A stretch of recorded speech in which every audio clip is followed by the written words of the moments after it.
Muito obrigado. Primeiramente, boa noite a todas as companheiras e aos companheiros, os dirigentes sindicais. Me permitam, em especial, aos dirigentes da FENAFISCO, autores desse evento. E eu inicio primeiro agradecendo ao Manuel Isidro pela oportunidade de ter esse contato com vocês.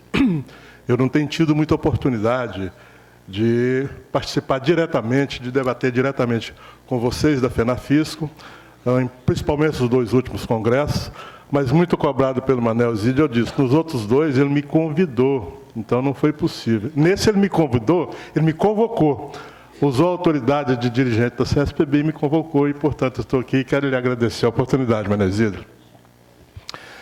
Dizer só brevemente que me incomoda um pouquinho a palavra palestrante, ela traz a percepção de que eu sou um professor, um catedrático, um especialista, que vem aqui para ensinar alguma coisa para vocês, e não é bem isso. Nós somos, na verdade, sou dirigente sindical igual a vocês, provavelmente com níveis de responsabilidade, um acúmulo de experiência e complexidades diferentes no nosso trabalho, mas apenas diferentes.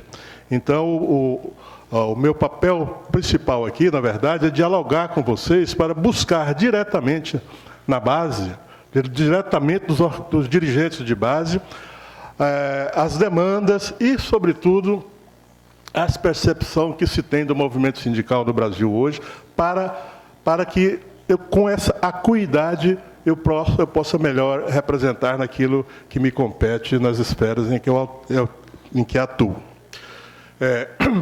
Segundo, o tema que me foi proposto aqui foi Organização Sindical dos Servidores Públicos no Brasil. Eu até tinha elaborado algo mais completo, mas pressionado pelo tempo e em respeito ao cansaço de vocês, a gente nota até por um pequeno esvaziamento da plenária, eu vou falar muito pontualmente, até porque eu gostaria de iniciar, provavelmente voltando lá no consenso de Washington, talvez até no descompasso que houve entre a verdadeira revolução que houve nas relações de trabalho, com a revolução tecnológica, com a robotização nas indústrias, com a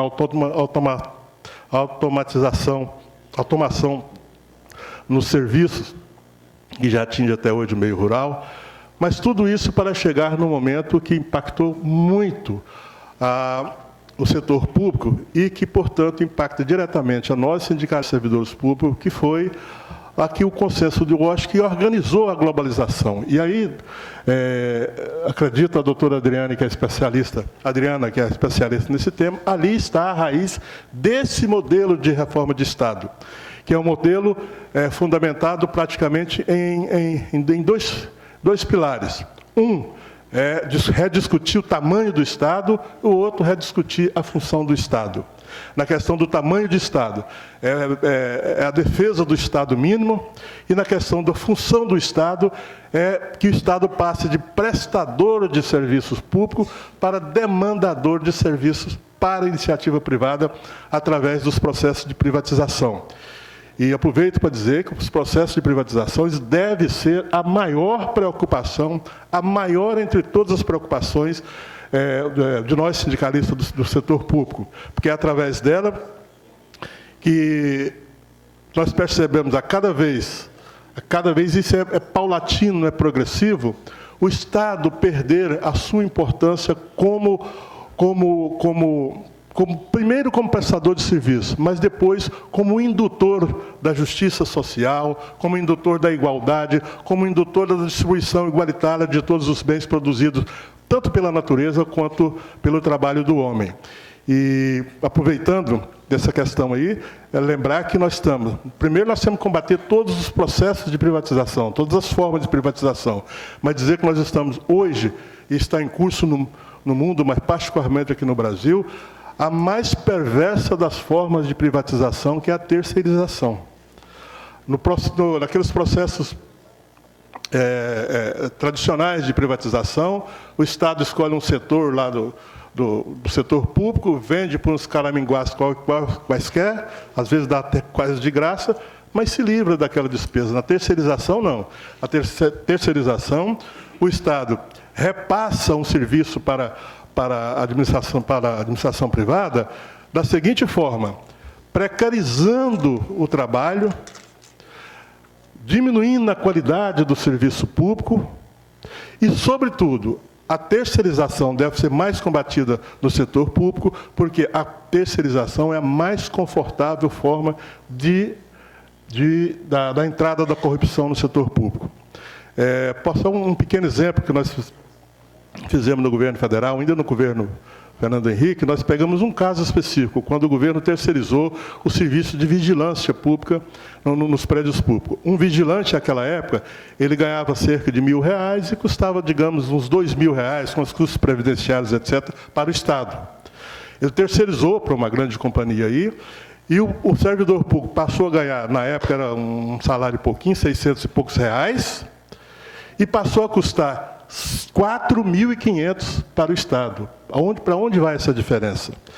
E a terceirização, quero fazer aqui também um alerta, que para aquelas carreiras que são tidas como função típica de Estado, podem se sentir isentos e alheios a essa discussão, mas não estão.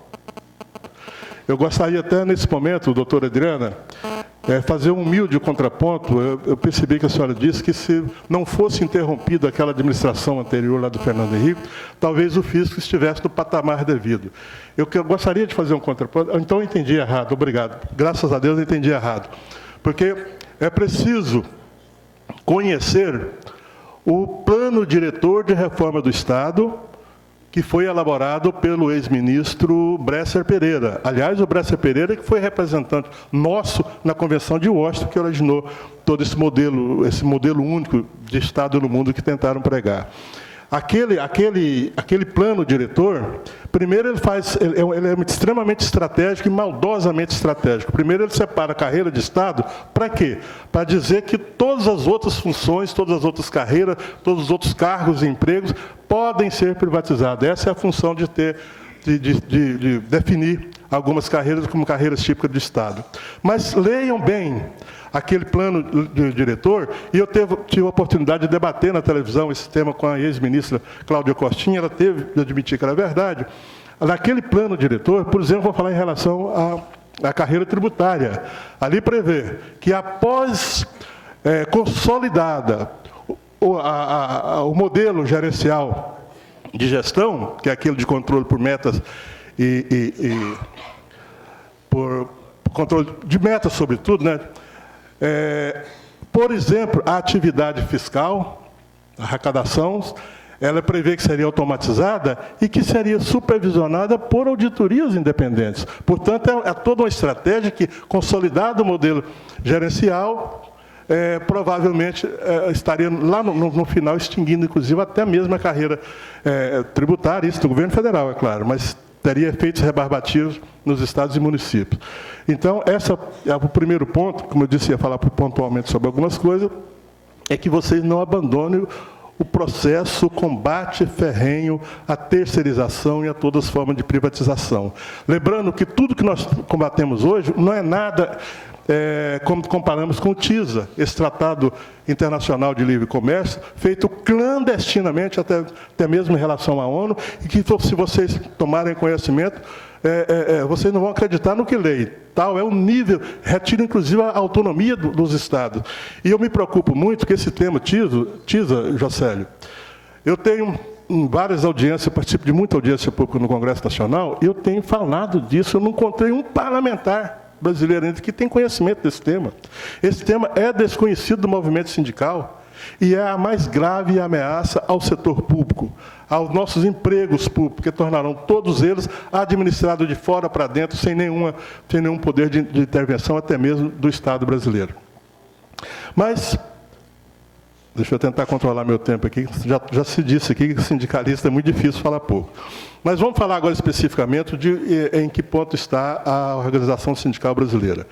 Hoje, o grande problema nosso, do sindicalista do setor público, é não termos os meios e mecanismos que tem, por exemplo, a iniciativa privada de realizar formalmente as nossas relações de trabalho. Hoje nós fazemos sindicalismo de forma empírica e por similitude à legislação do setor privado, normalmente a CLT. Por quê? Porque hoje nós não temos uma organização sindical definida legalmente, e por isso que a organização sindical no setor público é a mais caótica que se poderia imaginar. Nós não temos noção do que seja categoria profissional, nós não temos definido qual a forma que nós vamos organizar nossa organizar nossa organização sindical, se é por setor, se é por setor de atividade, se é por categoria profissional, se é por ramo de atividade, e em sendo assim, cada um organiza do jeito que quer. Hoje nós temos sindicato por função, até por prédio de andares. Para vocês terem uma ideia, na Prefeitura de São Paulo existem 25 sindicatos que representam os funcionários da Prefeitura de São Paulo. Ainda para permanecer em São Paulo, existem representando os funcionários estaduais de São Paulo, mais de 40 sindicatos. Tudo isso por falta de regulamentação. Nós não temos ainda o direito à negociação coletiva, que é o mais basilar dos direitos, o mais basilar das ferramentas para exercer o sindicalismo, que é o poder de realizar negociações coletivas, convenções coletivas e, eventualmente, até dissídios coletivos. Nós não temos direito de greve, nós fazemos greve na marra, fazemos greve, enfim, como diz os playboys, fazemos na tora. Isso leva a uma situação muito complicada, que é a judicialização das relações de trabalho. Hoje o nosso custeio é judicializado, hoje o nosso direito de greve é judicializado. Hoje, por exemplo, tem 14 projetos que tramitam no Congresso Nacional que trata desse tema, e todos eles não é no sentido de regulamentar a greve no setor público, mas de proibir a greve no setor público. Enfim, nós carecemos do tripé fundamental para exercer nossa função, que é organização sindical, direito de greve e negociação coletiva. E esse tripé está contido na Convenção 51. Portanto, essa deve ser, da OIT, essa deve ser a maior, é onde nós devemos desprender os maiores esforços, nossas energias, concentrar nossas energias para a regulamentação da Convenção 51. Essa convenção trata exatamente disso, do direito à organização sindical, do direito à negociação coletiva e do direito de greve. É uma convenção que está há 37 anos em discussão. O Brasil homologou essa convenção em 1978. Foram 30 anos perdidos, todo mundo lutando, cada um ao seu tempo, desconectados um segmento da organização sindical do outro. Então foram 30 anos perdidos. Em 2008, pela primeira vez, foi construído um consenso das centrais sindicais e nós conseguimos, em 2 anos, principalmente, me perdoa a falta de modéstia, mas eu pela CSPB e a companheira Denise Dal pela CUT, conseguimos colocar na pauta unificada das centrais a regulamentação da Convenção 51. E ali fizemos um projeto de consenso, o presidente Lula encaminhou para o Congresso, ela foi aprovada nas 2 casas do Congresso. No dia 17 de junho de 2010, ela foi registrada na OIT. Estávamos nós e o governo registrando ali. Ali, a partir de então, o país tem 1 ano para regulamentar. E aí é necessária uma explicação. Ninguém entende por que regulamentar algo que foi homologado e que foi ratificado. Homologar é quando o país adere à convenção, isso foi lá em 1978. Ratificar é quando o Congresso Nacional respectivo incorpora aqueles convênios no arcabouço jurídico do país. E, finalmente, regulamentar por quê? Porque as convenções internacionais, elas não são normas, elas são princípios. E princípios que se aplicam a todos quase 2 centenas de países membros da ONU. Então, ela tem que ser regulamentada para ter efetividade, para ter praticidade na sua aplicação. Especialmente porque muitos países se organizam de forma diferente. O Brasil, inclusive, se organiza de uma forma extremamente complexa, rica e complexa, que é uma federação com autonomia de estados e municípios, e um sistema tributário muito louco, Então, por isso é preciso regulamentar. Então, desde 2010, aquele consenso das centrais sindicais se desfez. O governo, por motivos inexplicáveis, se dividiu. E os trabalhadores caíram nessa armadilha, nós caímos nessa armadilha. O consenso que nós construímos para ratificar e registrar foi desfeito. Aí partiu um grupo de centrais trabalhando no Ministério do Trabalho e outro grupo de centrais trabalhando no Ministério do Planejamento. E isso tem impedido até hoje o 51. Finalmente, nós criamos um grupo de trabalho no Ministério do Trabalho, percorremos o país discutindo com as bases, inclusive a Regional Nordeste foi aqui em Salvador, e construímos 42 prerrogativas para construir a legislação de relações de trabalho no setor público. Depois temos agora a Câmara Bipartite, Governo e Servidores Públicos, que funciona sobre a presidência do Ministério do Trabalho. Nós conseguimos até agora construir um projeto de consenso entre governo, centrais sindicais, sobre negociação coletiva e direito de greve, mas estamos no impasse quanto à organização sindical. Nós tentamos encaminhar o que já está consensuado, que é o direito de greve e a negociação coletiva, mas por falta de iniciativa política do governo, até hoje não conseguimos fazer chegar até o Congresso Nacional. Mas nós estamos com ótima expectativa e acreditamos que até o fim do ano, esse projeto consensuado, no seu inteiro, as três partes da convenção, será regulamentado até o fim desse ano. Gostaria, no final, já está terminando, eu vou ter que pular muita coisa aqui, de tratar de um outro assunto, esse sim, talvez seja até algumas novidades para vocês, que terá impacto fundamental no movimento sindical, especialmente do setor público. Essa falta de norma, essa falta de regulamentação e, sobretudo, uma legislação trabalhista brasileira que necessita, sim, de uma atualização, ela é de 7 décadas atrás, não acompanhou a evolução dos meios e dos modos de produção. Então, nesse vácuo, e no fato do setor público não ter nenhuma normatização, o Ministério Público está praticamente substituindo esse vácuo com uma interferência indevida. O Ministério Público do Trabalho tem se portado hoje como provavelmente o maior adversário do movimento sindical, principalmente na iniciativa privada, por enquanto. Não sei se vocês têm conhecimento, hoje o Ministério Público ele chega num sindicato e determina, por exemplo, na eleição, que tem que votar sócio e não sócio. Ele determina, ele proíbe as contribuições. Mas, principalmente, ele está agora querendo interferir nos modelos de estatuto. O Ministério Público criar estatutos padrões para as entidades sindicais, numa clara afronta à Constituição que proíbe a interferência e, sobretudo, a intervenção do Estado no movimento sindical. E isso é literalmente uma intervenção. Isso tem provocado alguns movimentos. E o próprio Ministério Público, através do CONALES, que é a ferramenta através da qual ele interfere no setor, no movimento sindical, ele está incentivando que se crie a autorregulamentação, e isso é uma novidade, e vocês devem prestar muita atenção, como se fosse uma agência reguladora de autorregulação do movimento sindical. Segunda-feira agora já teve a primeira reunião das centrais sindicais em São Paulo.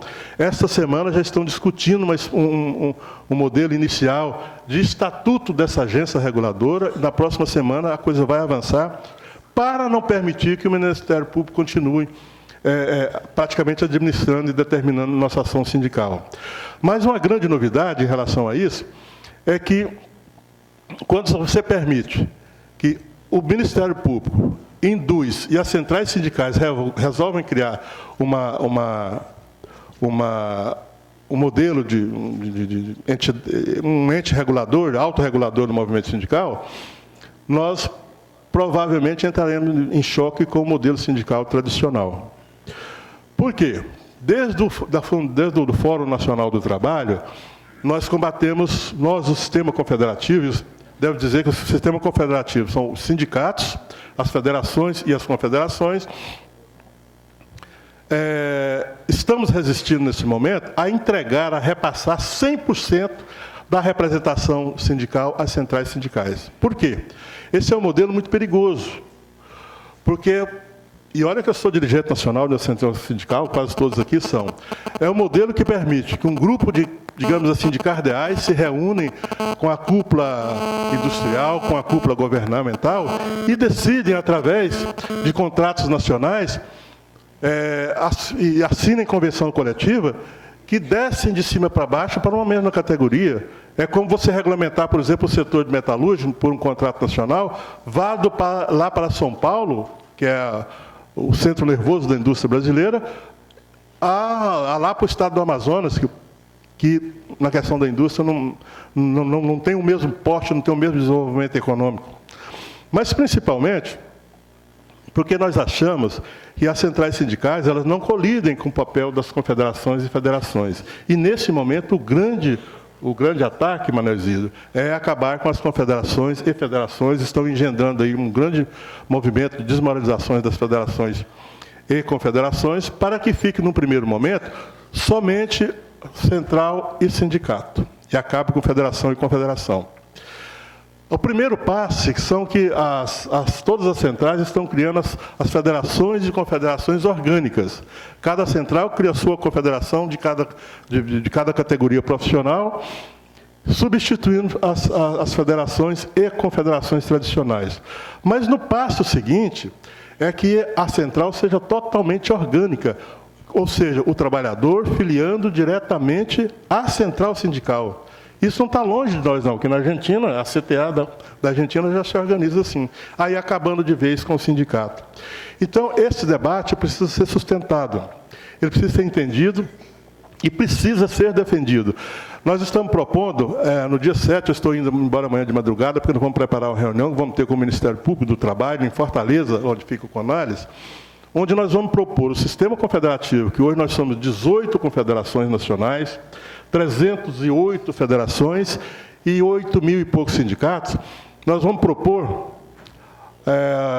algo que deve ir para a história, que é um novo Congresso da classe trabalhadora brasileira para redefinir, rediscutir o modelo sindical, a legislação laboral, a legislação previdenciária, que nós estamos sob uma forte pressão de uma nova reforma previdenciária, assim como de uma reforma trabalhista.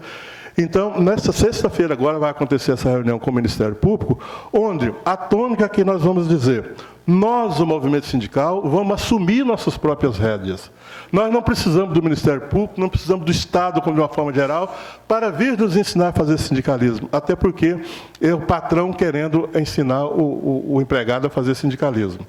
É uma grande preocupação que nós temos, principalmente porque tudo isso está acontecendo num momento muito difícil. Nós estamos num momento de crise profunda, nós estamos vivendo aquele momento que os especialistas chamam de tempestade perfeita, que é quando todos os fatores conjugam para dar tudo errado. Nós estamos numa gravíssima crise econômica e ascendente, nós estamos com uma gravíssima crise ética e moral e ascendente, nós estamos com mobilização social e ascendente, uma mobilização que nos preocupa, que é uma mobilização com viés de direita, é uma mobilização que nega o movimento sindical, que nega os partidos políticos, e negar o movimento sindical e negar partido político é negar a democracia. Não existe democracia sem esses instrumentos, sem partidos políticos, sem entidades representativas, etc. Então, tudo isso indica que nós estamos, talvez, na pior crise que eu conheço nos meus anos de sindicalismo. E crise no Estado quer dizer crise no movimento sindical, crise para os servidores públicos. Então, a palavra é manter-nos alertas, mas, sobretudo, que fiquem predispostos as nossas federações, sobretudo, para entrar nessa discussão. A CSPB normalmente tem posição de liderança no conjunto das confederações, até porque ela é base de 4 centrais sindicais, são 4 centrais sindicais, cujo setor público se organiza na confederação, por isso a gente tem um papel, a nossa entidade tem um papel importante, que, por exemplo, quando é a Câmara bipartite, onde estão 6 centrais, 4 são alinhadas com a CSPB, então termina a nossa posição tomando uma relevância maior. Mas, sobretudo, Eu gostaria de deixar aqui essa mensagem de preocupação, mas é uma mensagem que também pode ser uma oportunidade. É aquela história que a crise, sobretudo, a crise renova, a crise recicla, ela recicla a liderança, ela recicla meios e modos de agir, e é assim que nós devemos encarar esse momento. Hoje, a principal intervenção do do Ministério Público, do movimento sindical, é sobre coisas que nós temos que fazer algumas reflexões. Por exemplo, a quantidade de mandatos de um dirigente sindical, e eu sou um próprio exemplo. Eu estou há muitos anos na presidência da entidade. Nós temos companheiros que estão há 40, 50 anos presidindo uma entidade, e isso tem que ser revisto. A questão dos mandatos, que também o Ministério Público quer impor um tamanho de mandato único, nós temos que rever isso. Nós temos entidades, inclusive filiadas à nossa confederação, que têm mandato de 8 anos. São coisas que devem ser revistas. Mas devem ser revistas por nós mesmos, não deve ser imposto pelo Estado. Então, finalmente, já constatei aqui que meu tempo já acabou, a mensagem final que eu deixo é essa. Existem épocas de mudança, mas nós estamos numa mudança de época. Nós estamos vivendo uma quadra em que sairemos dela, não sei como, em quando, mas não sairemos o mesmo. O Brasil não sairá o mesmo e, portanto, o seu movimento sindical não sairá o mesmo, principalmente o dos servidores públicos. Quero dizer, finalmente, que a CSPB ela age sob demanda. Quando se filia a CSPB, nós temos 42 entidades filiadas, nós detemos quase a maioria absoluta dos servidores municipais, temos a maioria dos servidores estaduais e temos grandes representantes no setor federal, tanto dos poderes executivo, quanto legislativo e judiciário. Então, quando se filia a CSPB não é filiação de adesão ao modelo. Jamais a CSPB vai vir aqui dizer como é que deve ser feito a legislação do fisco, como deve ser construídas as demandas do fisco. A CSPB age sob demanda. E, em assim sendo, quer dizer que nós estamos prontos a apoiar todas e qualquer medida advindas daqui. O fisco está, inclusive já foi dito aqui pelo próprio Josélio,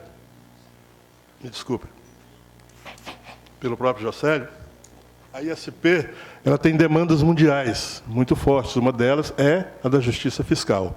E a ISP, a qual eu tenho uma grande honra de pertencer, hoje ser titular da nossa região, América do Sul, na sua executiva mundial, a ISP tem se apresentado como um grande anteparo às imposições do mundo globalizado. Hoje, as coisas, quando acontecem aqui, elas são demandadas pela Organização Mundial da Saúde, pelo Banco Mundial, etc., como está acontecendo com a reforma do Judiciário, que é financiada, é demandada pela Organização Mundial do Comércio e financiada pelo Banco Mundial, no sentido de reformar o Judiciário, como se fosse um judiciário único no mundo, porém voltado para a defesa dos negócios, das corporações. E assim será feito em vários setores, como, por exemplo, o das carreiras tributárias. Então, nós temos a dizer que estamos prontos para atender as demandas na medida das possibilidades da Confederação e, sobretudo, dizer que nós temos muito orgulho de ter o fisco brasileiro dos estados como filiados. Ressalto aqui, inclusive, a importância histórica da FENAFISCO, na construção dos direitos e deveres dos servidores públicos consagrados na Constituição.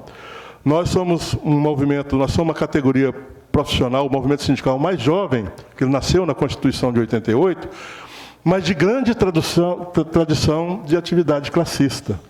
Nós fomos a categoria que talvez melhor mobilizamos para a Constituição, para a Constituinte de 88, e fomos a que mais adquiriu conquista. Ali nós conquistamos ali a paridade entre ativos e inativos, nós conquistamos a aposentadoria integral, nós conquistamos o concurso público como única forma de ingresso no setor público e conquistamos a próprio direito à sindicalização.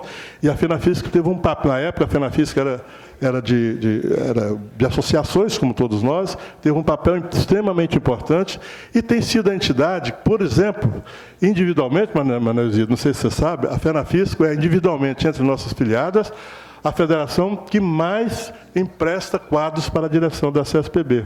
É a federação que mais tem dirigentes na CSPB, a FENAFISC, até porque vocês são uma categoria diferenciada, tanto no nível de formação didática, quanto na qualificação profissional e, sobretudo, no poder de mobilização através de seus sindicatos, que são extremamente fortes.